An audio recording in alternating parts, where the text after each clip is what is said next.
Data అంటారు. ఏముందా data అని enroll data. Hi everyone, welcome back to the Technoverse network channel. So present hot topic వచ్చేసరికి leading technology వచ్చేసరికి data science. So మీరు ఎక్కడ చూసుకున్న ప్రెసెంట్ ట్రెండింగ్ టెక్నాలజీ అనమాట డేటా సైన్స్. సో మీరు ఒకవేళ బీటెక్ స్టూడెంట్ అయినా, as a engineering graduate, whatever it may be, మీరు ఒకవేళ డేటా సైన్స్ డొమైన్లోకి వద్దాం అనుకుంటే, యాజ్ ఎ డేటా సైన్స్ అనలిస్ట్గా అవ్వచ్చు, డేటా ఇంజనీర్ కావచ్చు, మీకు ఈ వీడియోలో కీ డిఫరెన్సెస్ అండ్ పారామీటర్స్ అయితే కంపల్సరీ తెలియాలన్నమాట. సో ఫస్ట్ ఆఫ్ ఆల్ మీకు ఒక క్లారిఫుల్ అండ్ క్లియర్ ఇన్ఫర్మేషన్ అయితే తెలుస్తుంది. What is data science and responsibilities ఏంటి, స్కిల్స్ ఏం నేర్చుకోవాలి అన్నీ కూడా. సో ఎవరైనా మీ బీటెక్ ఫ్రెండ్స్, ఎవరైనా కాలేజ్ స్టూడెంట్స్ ఉన్నట్లయితే వీడియో కంపల్సరీ షేర్ చేయండి, వాళ్ళకి చాలా బాగా యూజ్ అవుతుంది. Let start the video. So first one వచ్చేసరికి ఈ వీడియోలో మనం ఏంటంటే data engineer, data analyst, data scientist, ఈ 3 డొమైన్స్లో కూడా మనం కీ డిఫరెన్సెస్ అయితే చెప్పుకుందాం. స్కిల్స్ ఏమేమి నేర్చుకోవాలి, రెస్పాన్సిబిలిటీస్ ఎలా ఉంటాయి, ప్యాకేజెస్ ఎలా ఉంటాయి, ఫ్యూచర్ స్టెప్స్ ఏం తీసుకోవచ్చు, ఏ కంపెనీస్ హైర్ చేసుకుంటాయి. సో ఇవన్నీ కండిషనల్ ఫార్మాట్స్ కూడా ఈ వీడియోలో నేను స్పెసిఫికల్లీ మాట్లాడతాను. మీకు క్లియర్ ఫుల్ అండర్స్టాండింగ్ అయితే వస్తుంది డేటా సైన్స్ డొమైన్ పైన.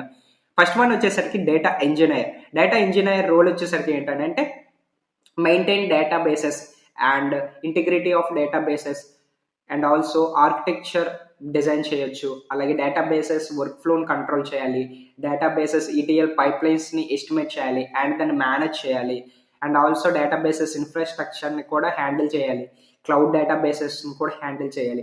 ఇవన్నీ కూడా ఎక్కడైతే మనం డేటా అనే వర్డ్ వింటున్నామో ఇవంతా కూడా డేటా ఇంజనీర్స్ చేసే రెస్పాన్సిబిలిటీ అండ్ రోల్ అనమాట. మీకు ఇంకా సింపుల్గా చెప్పాలనుకుంటే, మనం ఒకవేళ ఇన్స్టాగ్రామ్ యూజ్ చేస్తున్నాం, ఇన్స్టాగ్రామ్ అంత బ్యాక్గ్రౌండ్ అంత డేటా వర్క్ ఫ్లో మనకి అంత బఫర్ ఫ్రీ ఎక్స్పీరియన్స్ వస్తుంది, ల్యాగ్ ఫ్రీ ఎక్స్పీరియన్స్ వస్తుంది అంటే దీని అంతటికి కారణం డేటా ఇంజనీర్స్.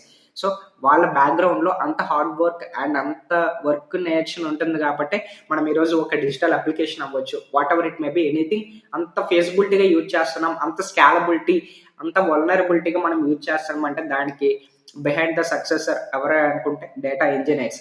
సో ఓకేనా. నెక్స్ట్ వీళ్ళ ప్రైమరీ ఫోకస్ వచ్చేసరికి ఏంటంటే data collection, data transformation, data storage.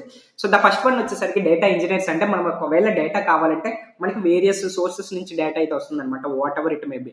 అది అన్కండిషనల్ ఫార్మాట్లో అవ్వచ్చు, కండిషనల్ ఫార్మాట్లో అవ్వచ్చు, ఎనీథింగ్ ఎల్స్, ఇమేజెస్ అవ్వచ్చు, టెక్స్ట్, డాక్యుమెంట్స్, HTML, ఎనీ ఫార్మాట్లో ఉండొచ్చు. ఆ డేటా వచ్చేసరికి ఫస్ట్ వన్ వచ్చేసరికి డేటా కలెక్షన్.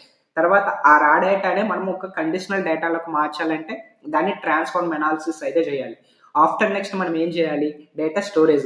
మనం ఏదైతే ఇంతవరకు సేకరించామో, కలెక్ట్ చేసామో ఆ డేటాని స్టోర్ చేయాలి ఒక సెక్యూర్ ఇంటిగ్రిటీగా డేటాబేసెస్లో ఇన్బిల్డ్ చేయాలన్నమాట. ఇది రెస్పాన్సిబిలిటీ అనమాట ఎవరైతే డేటా ఇంజనీర్స్ ఉన్నారో. ద నెక్స్ట్ వన్ వచ్చేసరికి కీ రెస్పాన్సిబిలిటీస్ చూసుకున్నట్లయితే ఫస్ట్ వన్ వచ్చేసరికి develops and maintains ETL pipelines. So ETL pipelines అంటే మీరు ఒకవేళ డేటా సైన్స్ స్టూడెంట్ అయ్యింటే మీకు వర్డ్ తెలిసే ఉంటుంది. ETL, extract transform load. ఇది ఒక బిగ్ సబ్జెక్ట్ అనమాట డేటా ఇంజనీర్ సబ్జెక్ట్లో వచ్చేసరికి. సో వీళ్ళు చేసేది ఏంటి అంటే ఫస్ట్ ఆఫ్ ఆల్ డేటాను ఎక్స్ట్రాక్ట్ చేయాలి. Data extract means from various sources, ఓకేనా. అది రా డేటా అవ్వచ్చు, whatever it may B. Next already ఇప్పుడు చెప్పుకున్నట్లు ట్రాన్స్ఫార్మ్, కన్వర్టెడ్ ఇంటూ కండిషనల్ ఫార్మాట్లోకి మార్చాలి. నెక్స్ట్ వచ్చేసరికి లోడ్ మీన్స్ డిప్లాయ్మెంట్ అనమాట. సో మనం ఏదైతే డిప్లాయ్మెంట్ అంటే మనం ఫైనల్ అవుట్పుట్ అనమాట. సో డేటాని పబ్లిష్ చేయడమో, డేటాని యూజర్స్కి అందేలా అవైలబిలిటీ చేయడమో, whatever it may be. Deployment means అందుబాటులోకి రావడం అనమాట. ఇది key responsibility of a data engineer. The next one వచ్చేసరికి manages data and storage wear houses.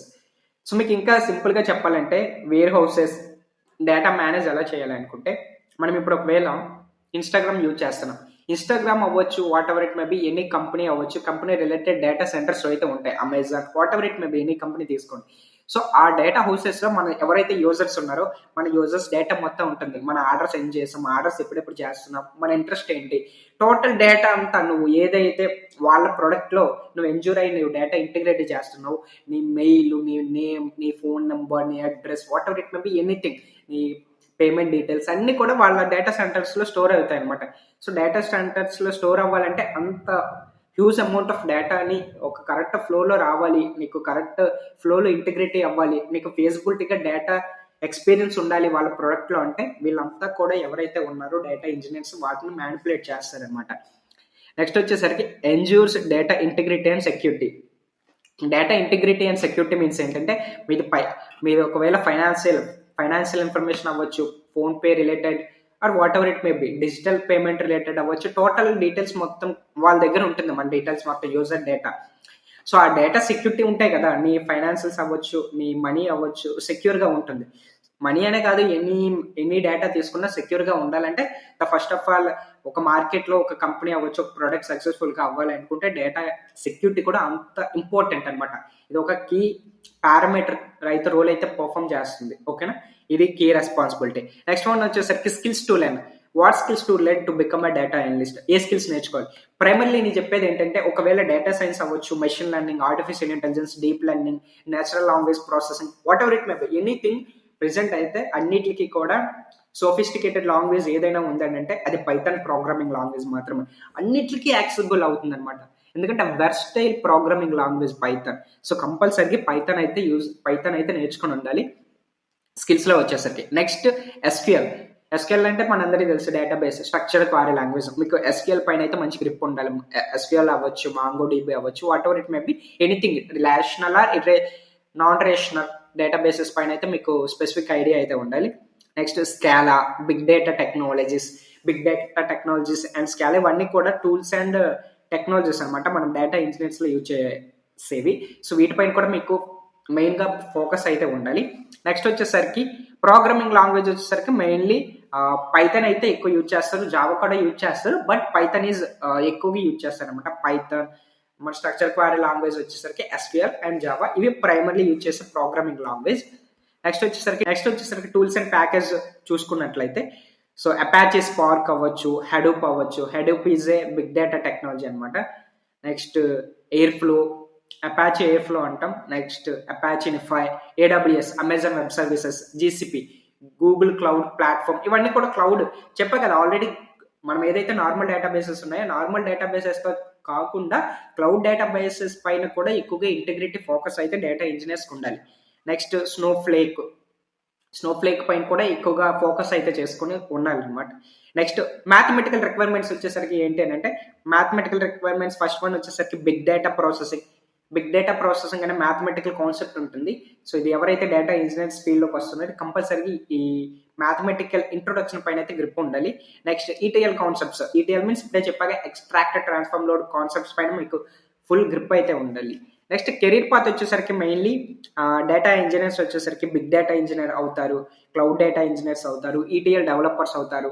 లేదు మీరు ఇంకా పర్ఫామ్ బాగా చేశారు అనుకుంటే ఫ్యూచర్లో వచ్చేసరికి ఫ్యూచర్లో వచ్చారు, లేదు ఇంకా మీరు ప్రమోట్ అవ్వాలనుకుంటే మీరు ఫ్యూచర్ స్టెప్స్, ఒకవేళ డేటా ఇంజనీర్స్ ఎవరైనా ఉన్నారనుకుంటే డేటా ఆర్కిటెక్ట్ అవ్వచ్చు, మషిన్ లెర్నింగ్ ఇంజనీర్స్ అవ్వచ్చు, అండ్ సొల్యూషన్స్ ఆర్కిటెక్ట్ అవ్వచ్చు, and data management infrastructure analyst అవ్వచ్చు. ఇవన్నీ కూడా ఫ్యూచర్లో డేటా ఇంజనీర్ తర్వాత చేయవలసిన రూల్స్ అనమాట. ఇవి టోటల్ డేటా ఇంజనీర్ సంబంధించి టూల్స్, టెక్నాలజీస్, రెస్పాన్సిబిలిటీస్ టోటల్ అంతా కూడా మీకు అర్థమైంది అనుకుంటున్నా. ఇప్పుడు శాలరీ రేంజ్ చూసుకున్నట్లయితే ఒక డేటా ఇంజనీర్కి ప్రెసెంట్ మార్కెట్ క్యాప్ వచ్చేసరికి ప్రెసెంట్ అయితే ఆల్రెడీ మనం ఇంకా వెళ్తున్నాం కాబట్టి, ఇంకా బూమింగ్ అవుతుంది కాబట్టి ఈ టెక్నాలజీ అప్రాక్సిమేట్లీ స్టార్టింగ్ 8 LPA, మీరు 8 LPA to up to 1 crore దాకా ఇచ్చే కంపెనీస్ కూడా ఉన్నాయన్నమాట. సో మీరు పర్ఫామ్ చేసే బట్టి, మీ ఎక్స్పీరియన్స్ బట్టి, మీరు ఏ కంపెనీ అయితే అప్లై చేస్తున్నారు, మీరు వర్క్ చేసే కంపెనీ, మీరు వర్క్ చేసే రీజన్స్, ఇవన్నీ కండిషనల్ ఫార్మాట్స్ ప్రకారం మీ శాలరీ అయితే బేస్ అయి ఉంటుంది అనమాట. So 8 LPA to up to 1 crore అయితే ఉంటాయి. ఇవన్నీ కూడా డేటా సైన్స్ డొమైన్స్ అన్ని కూడా అప్ టు 1 crore అయితే ఉంటాయి అనమాట. చాలా మేజర్ ఏవైతే టెక్ కంపెనీస్ ఉన్నాయో అండ్ గ్లోబల్ కంపెనీస్ ఏవైతే multinational companies, product based companies, అవన్నీ కూడా అప్ టు 50 LPA 60 LPA ఇవ్వడానికి కూడా రెడీగా ఉంటాయి. చెప్పా కదా, మీ ఎక్స్పీరియన్స్, మీరు చేసే వర్క్, కంపెనీ ప్రాసెస్, ఇవన్నీ బట్టి బేస్డ్ అయి ఉంటుంది మీ శాలరీ. సో ఇది complete details of data engineer. మీకు అర్థమైంది అనుకుంటా, ఐ హోప్ దట్. నెక్స్ట్ వచ్చే వీడియోలో డేటా అనలిస్ట్కి, డేటా సైంటిస్ట్కి కూడా వీడియో చేస్తాను. సో ఒకే వీడియోలు ఎంత తక్కువ అవుతుంది కాబట్టి నేను చేయలేదు. సో 3 డొమైన్స్ గురించి కూడా ఒక వీడియోలో. సో నెక్స్ట్ వచ్చే 2 వీడియోస్లో డేటా ఇంజనీర్ అయిపోయింది కాబట్టి డేటా అనలిస్ట్, డేటా సైంటిస్ట్ అయితే నేను స్టార్ట్ చేస్తారు. అండ్ మీకు గుడ్ న్యూస్ ఏంటంటే, నేను ఏవైతే ఫ్రీక్వెంట్ ఆఫ్ డేస్ ఏవైతే వీడియోస్ డిలే అయ్యాయో, సో ఈ ఫ్రీక్వెంట్ ఆఫ్ 100 days కూడా నేను ఎక్స్ప్లోర్ చేశాను. సో మీకు గుడ్ న్యూస్ ఏంటంటే, డేటా అనలిస్ట్ బూట్ క్యాంప్ అయితే స్టార్ట్ చేస్తున్నా. సో మీకు ఎవరైనా ఇంట్రెస్ట్ ఉన్నట్లయితే స్టే ట్యూన్గా ఉండండి. కంప్లీట్ ఫ్రీ సోర్సెస్తో కంప్లీట్లీ మీకు తెలుగులో అర్థమయ్యే విధంగా డేటా అనలిస్ట్ ఫ్రమ్ స్క్రాచ్ నుంచి అయితే రోడ్ మ్యాప్ అయితే బిగిన్ చేయబోతున్నా. సో ఐ హోప్ దట్ మీకు నా వీడియో ఇన్ఫర్మేటివ్గా నచ్చినట్లయితే ప్లీజ్ సపోర్ట్ మీ అండ్ సపోర్ట్ అయితే చేయండి. మీ సపోర్ట్ చాలా బాగా నాకు హెల్ప్ అవుతుంది అనమాట. సో ఇంకా బెటర్ కంటెంట్ తేవడానికి నేను ట్రై చేస్తాను. ఇంకా మీ కాలేజ్ స్టూడెంట్స్ ఎవరైనా ఉన్నట్లయితే వారు కూడా షేర్ చేయడం అస్సలు మర్చిపోవద్దు. Thank you for watching once again. And మీకు ఇంకా ఏవైనా డౌట్స్ ఏవైనా ఉన్నట్లయితే మన కామెంట్ సెక్షన్ లో కామెంట్ చేయండి. And thank you for watching. All the best.